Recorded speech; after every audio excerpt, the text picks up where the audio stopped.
YouTube, how's it going? The Goat House is back with my locks of NFL Week 15 here every Thursday with this video. We also have picks against the spread for every game. That's the most recent video. And all kinds of great content for the NFL here at the Goat House. So join us, like, subscribe, turn notifications on, follow us on Twitter. Check out our sponsors, Liquid IV, GLD Shop, code GOAT. Giveaway going on with the GLD Shop announced at the end of the year, so you're running out of time there. Links pinned in the comments. Spread lock of the week, going to go with the Rams. So need to get that lock record up because given my season total, which is one of the better records you'll see, my lock picks need to be better there. So we're at 500 though. Spread picks 32-23 on the year, so that is the lock combined with the ones you see listed underneath that. So I like the Rams minus 6.5 against the Commanders. Rams are a good football team. They're playing very well right now. They let one slip away against the Ravens, who are a great football team. The Commanders are playing as bad as anyone right now, and they had the bye week. Maybe they can score some points in this game, but I think the Rams are going to score a lot of points, and they'll cover that 6.5, and they're going to win by 10 or more. The Chiefs line keeps going down, so it's down to 7.5. Then they're going to win by at the very least 10 points. I know it's a big spread. The Chiefs have let us down specifically in this video multiple times this year, but Patriots are all about their defense, been playing well on defense, but it's a breakout game for the Chiefs offense. Not that it's been bad or anything, it just hasn't been elite. And the Chiefs defense has been slipping up compared to earlier in the year, but they'll be fine against the Patriots offense. Falcons -3. They should be able to handle the Panthers. I know the Panthers defense is playing well. Ritter could give the ball up, but the Falcons are either in games or they're winning games, even with those bad turnovers. It's because they have a good team and they have a really good defense. The Panthers offense is the worst in football. So Falcons should win by 6, 7 at the least, in my opinion. Giants +6. I picked the Saints, but that was a 50-50 game for me. I'm like, Giants or Saints, defensive game. Those defensive games, always going to be close. 6 seems like a bit. I don't know. So I think a maximum of a 4-point win for the Saints. But I'm expecting to be around 2 or 3 point victory. So those are my favorite spread picks. Alternate spreads, like if you're looking to throw something in a parlay, done all right on those this year, which we should. We're changing the spreads. Chiefs, you can bring that down to 2 and get, pretty decent odds still for a parlay, not decent odds on a single bet. No win by more than that. The Rams, you can bring that down to 1. The Falcons, you can flip that -3 to +3. If they somehow get upset by the Panthers, it's going to be really, really close. I just don't see them getting upset with the playoff push, that push for the NFC South. And the Dolphins, you can drop that down to 3 if you're a little more comfortable with that game. Wouldn't touch it where it's at, but if you bring it down, they should be able to handle the Jets again. Could be closer than last time, but it shouldn't be that close. Straight up locks, which we lost one last week. We're 11-3 on the year. I'm going to go with the Niners, safe choice. Cardinals do have Kyler Murray this time around against the Niners, and they're off a bye, so could it be a little... You start to wonder, you start to think that way. Could it be a little scary? And I say no, because the Cardinals are god-awful stopping the run. So if the Niners, if their defense is slipping up a little bit, if their passing game slipping up, which I don't think either thing will happen, but they should be able to run all over them. And McCaffrey's been running all over everybody, even good run defenses. Take the Chiefs over the Patriots, the Rams over the Commanders, and the Dolphins over the Jets. I like those teams to win straight up this week. For the upset, I only have one this week, and it's a bold one. I'm going to go with Seattle on Monday night. And we went 4-0 on the upset picks last week. Been doing pretty good on the upset, especially the locks. 9-3, being forced to pick an underdog to straight up win. And I like the Seahawks. The Seahawks are the only one I picked because I picked the Bills, and they're actually favorite. I didn't have a firm prediction on Texans-Titans, but I'm going to go with the Titans. It sounds like the Texans will be missing C.J. Stroud and a lot of other guys. So I'll take the Titans in that one. I like all the favorites besides that, but Seattle is on a 7-game win streak against the Eagles. That's 15 straight years of the Seahawks. Well, not in every single year, but 15 years since the Eagles beat the Seahawks, I guess we'll say. That's a small part of why I'm picking the Seahawks. I thought that was interesting, but the Seahawks are going to have that mindset of we got to make the playoffs. We got to win. We got to win. We're talented enough to be in the playoffs. It's win or go home at this point. They are home Monday Night Football. That crowd's going to be crazy. The Eagles look vulnerable, especially on defense. I'm counting on Geno Smith playing. I think they can have a performance like they did against the Cowboys. They're going to have to win it, though. It's going to be close. Give me the Seahawks. It's a more of a gut feeling. There's been other ones I've been more confident with in this video on the upset part because they're playing a very good team in the Eagles. And the Eagles, it's hard to see them losing 3 straight, but man, I think the Seahawks are going to be explosive on offense. Maybe they've had letdown games on offense, so it could be one of those games. You never know. Over-unders, we're going to stick on that game. 47.5 seems a little low.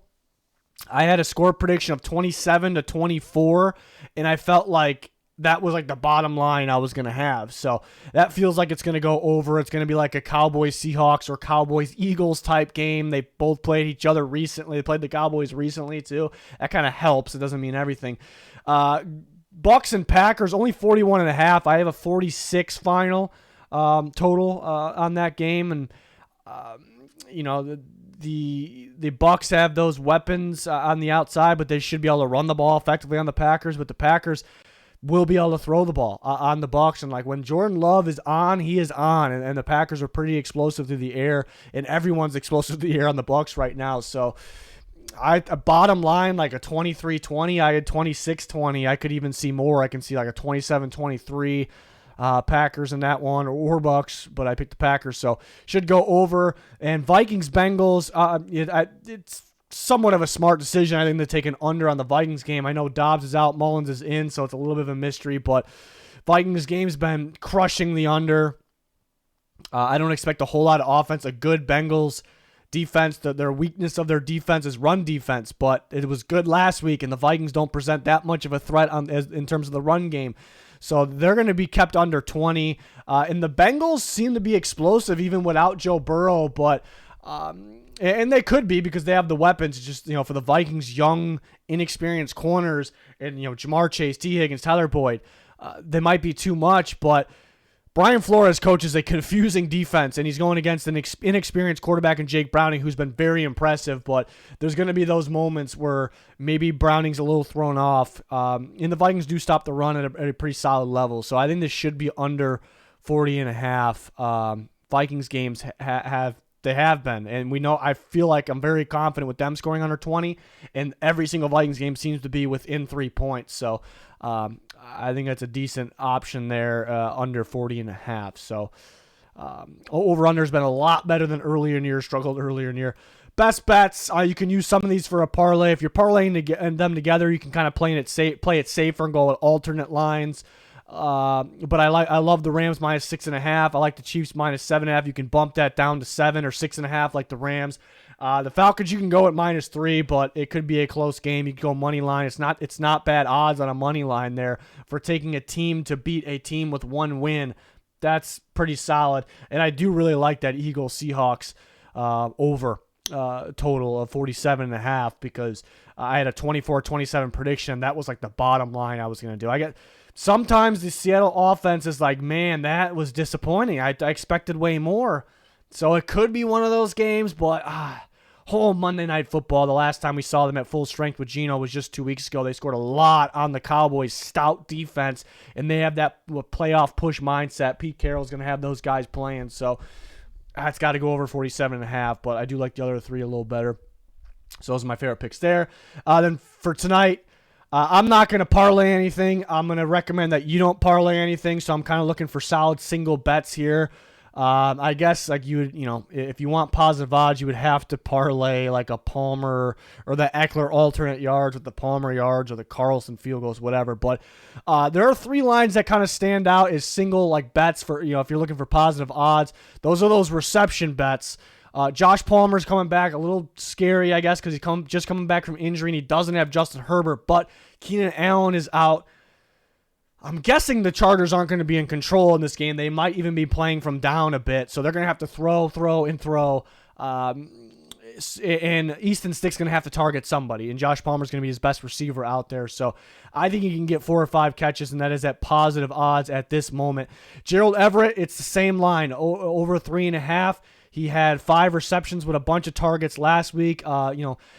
There's one of those tight ends where you can scheme something up underneath, like a slip tight end screen. That's good for a guy like Easton Stick, not Herbert that's going to be slinging it downfield. And it's positive odds as well, so that's intriguing. I like the Chargers ones a little more, which may be a little surprising because they don't have their quarterback, but Jacoby Myers is another one that's like plus 135, which is good.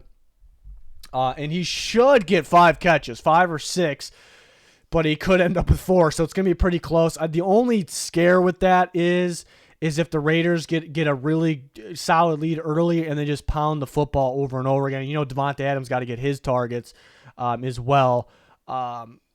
But, you know, Myers, the guy that can play inside and out, like a safer option to throw to in a game like this, I really think he should get over. But believe it or not, that might be a little riskier than the other two, even though the other two have Easton Stick. But, man, who else? I mean, he's going to throw the ball to Eckler a bit.